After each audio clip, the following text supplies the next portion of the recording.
بسم اللہ الرحمن الرحیم۔ ناظرین، بھارت ایک ایسا ملک جو دنیا کی سب سے بڑی جمہوریت کہلاتا ہے، جہاں ایسی سوچ نے معاشرتی رویے کی جگہ لے لی ہے جو نہ صرف اس خطے بلکہ اس کے پڑوسیوں کے لیے اور خود اس کے لیے بھی خطرہ ہے۔ وہ سوچ ہے ہندوتوا کے نظریات میں لپٹی مذہبی نفرت اور جنگی جنون، جس نے بھارت میں عدم تشدد کے علم بردار مہاتما گاندھی کو قتل کر دیا، جس نے بابری مسجد کو شہید کیا، گجرات کی گلیوں کو خون سے سرخ کیا، اور آج بھی پہلگام حملے کے بعد اسی نفرت کے بیج بو رہا ہے، جنگ کے نعرے لگا رہا ہے۔ کیا یہ محض اتفاق ہے یا ایک سوچے سمجھے منصوبے کا حصہ ہے؟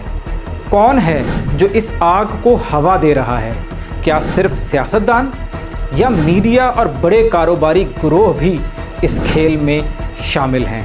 اس ویڈیو میں ہم تفصیل سے جانیں گے کہ بھارت میں پایا جانے والا جنگی جنون، مذہبی نفرت، پاکستان اور مسلمانوں کے خلاف مہم سازی ایک انڈسٹری کا روپ دھار گئی ہے، جس کے ذریعے عام بھارتی کے جذبات کو بھڑکا کر اسے بھارت کے اندرونی مسائل سے ہٹا کر اپنی سیاست اور کاروبار دونوں چمکائے جا رہے ہیں، کیونکہ دشمنی کا شور اصل لوٹ مار کو چھپانے کا بہترین ہتھیار ہوتا ہے۔ ناظرین، بھارت کے اس جنگی جنون، مذہبی نفرت کے پیچھے ایک نظریہ کار فرما ہے جسے آپ نے بسا اوقات سنا ہوگا۔ اس نظریے کا نام ہے ہندوتوا۔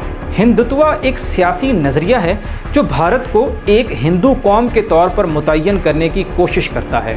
اس نظریے کی بنیاد ونائک دامودر ساورکر نے 1923 میں اپنی کتاب ایسنشیلز آف ہندوتوا میں رکھی تھی۔ ساورکر نے ہندوتوا کو صرف مذہب نہیں بلکہ ایک ثقافتی، نسلی اور سیاسی شناخت کے طور پر پیش کیا، جس کا مقصد بھارت کو ایک ہندو راشٹر بنانا تھا۔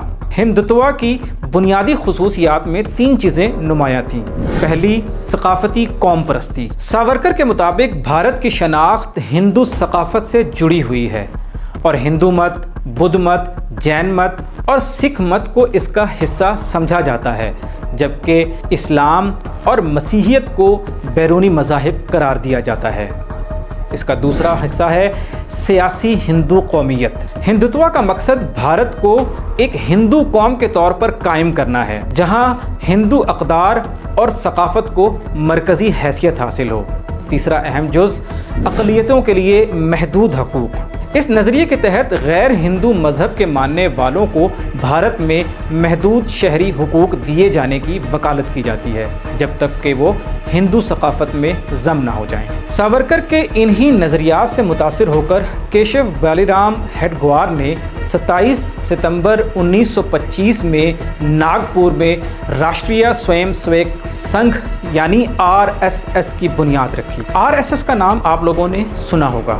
یہ تنظیم ہندو قوم پرستی کی نظریات یعنی ہندوتوا پر مبنی ہے اور بھارت کو ایک ہندو راشٹر کے طور پر دیکھتی ہے۔ RSS کا بنیادی مقصد ہندو معاشرے کو مضبوط اور متحد بنانا تھا، تاکہ ہندوستان کو ہندو راشٹر یعنی ہندو قوم میں ڈھالا جا سکے، پورے ہندوستان کو، جس میں مسلمان بھی ہیں، مسیحی بھی ہیں اور دیگر مذاہب بھی ہیں۔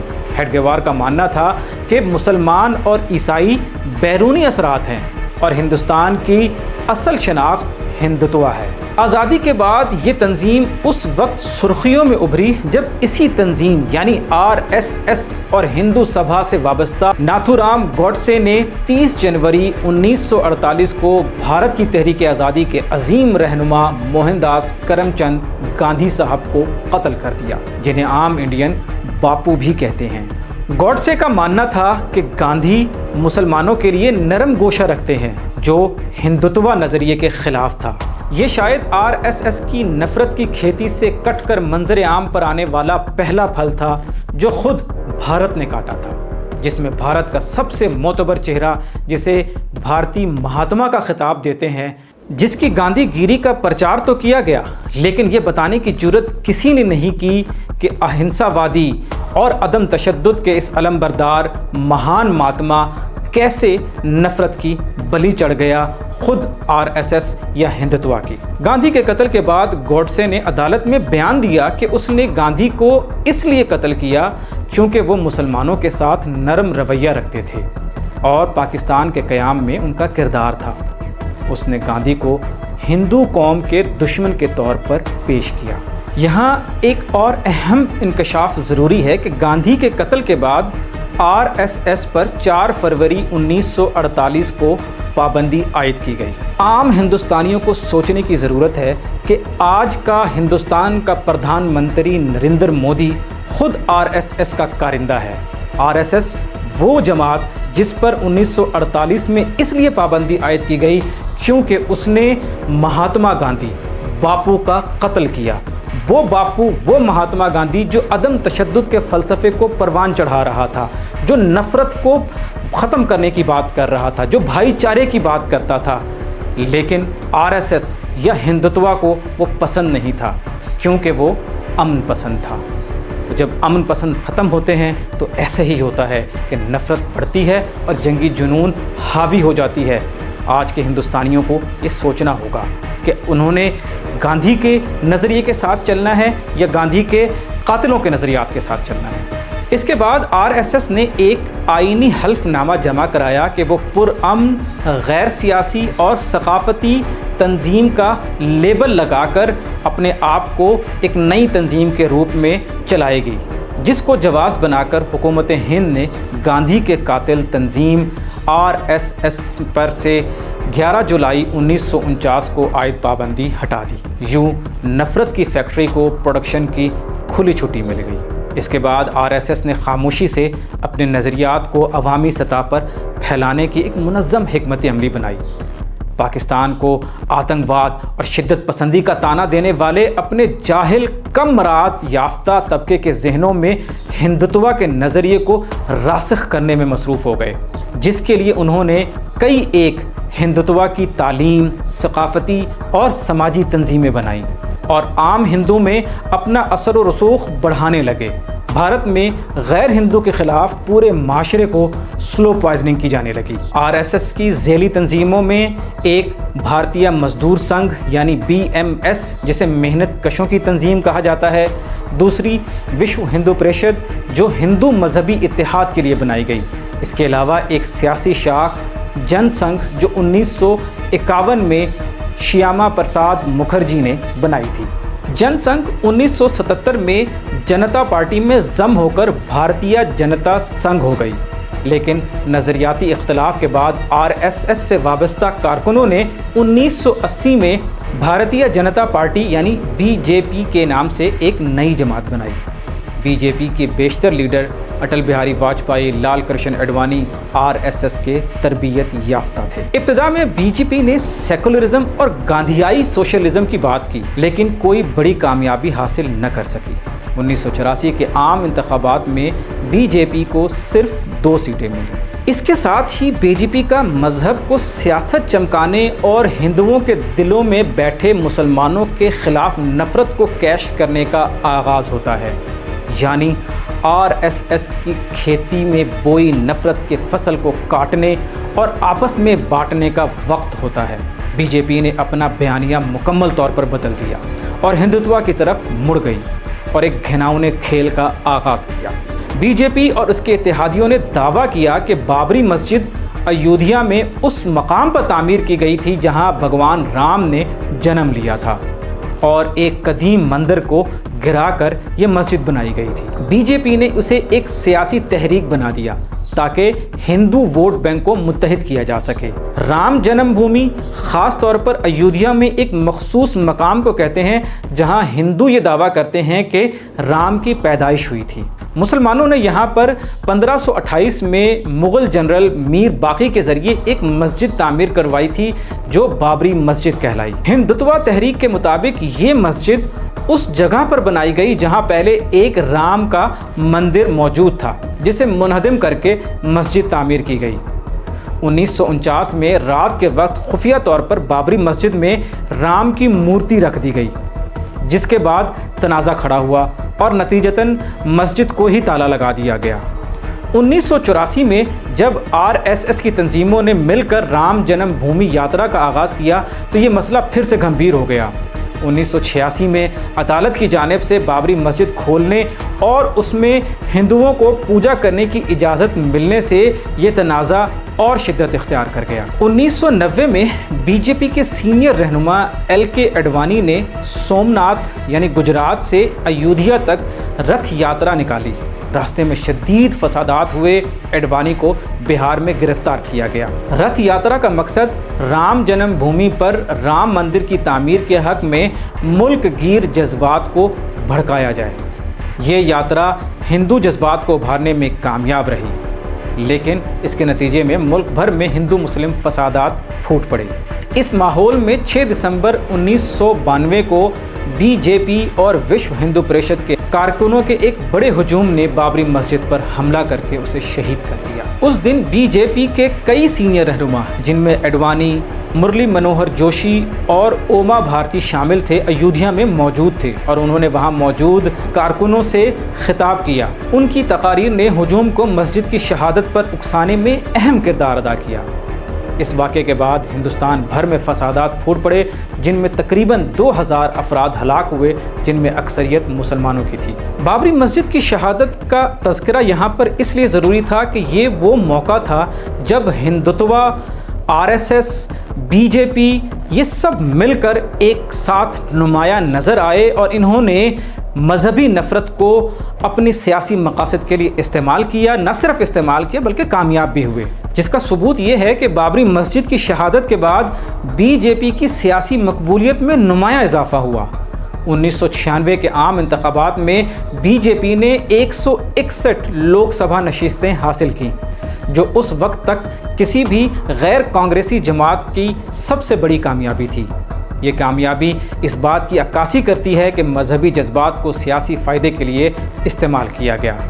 بعد میں یہی تحریک BJP کو 1998 میں اٹل بہاری واجپئی کی قیادت میں مرکزی حکومت میں لانے میں مددگار بنی، لیکن اس مقبولیت کو ابھی اور دوام دینا تھا۔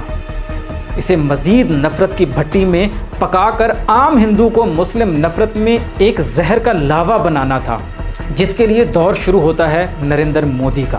یہ دور بھی معصوم مسلمانوں کے خون، ہندوستانی مسلمانوں اور مسیحیوں سے نفرت، پاکستان سے نفرت اور ہندوتوا کے نظریے کے پرچار سے بھرا پڑا ہے۔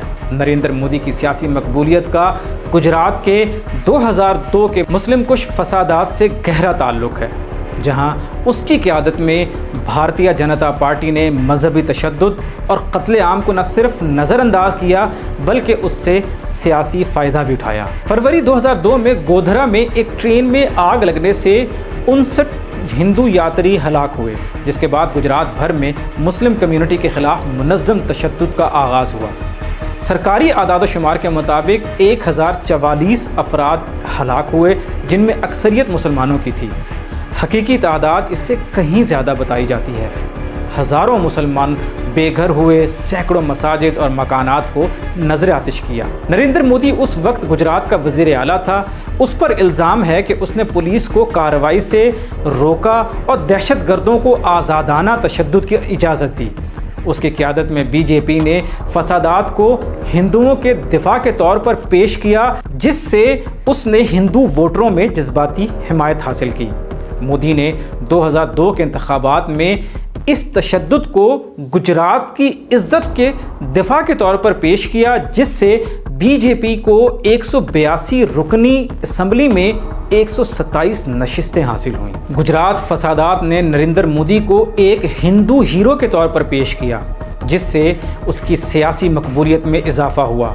اس واقعے نے BJP کو مذہبی سیاست کے ذریعے ہندو ووٹروں کو یکجا کرنے کا موقع فراہم کیا، جو بعد میں 2014 میں نریندر مودی کو وزیر اعظم کے طور پر کامیابی دلانے میں انتہائی مددگار ثابت ہوا۔ 2023 میں BBC نے انڈیا دی مودی کوسچن کے عنوان سے ایک ڈاکیومنٹری فلم نشر کی، جس میں مودی پر الزام لگایا گیا کہ اس نے فسادات کے دوران پولیس کو کارروائی سے روکا اور ہندو انتہا پسندوں کی حوصلہ افزائی کی۔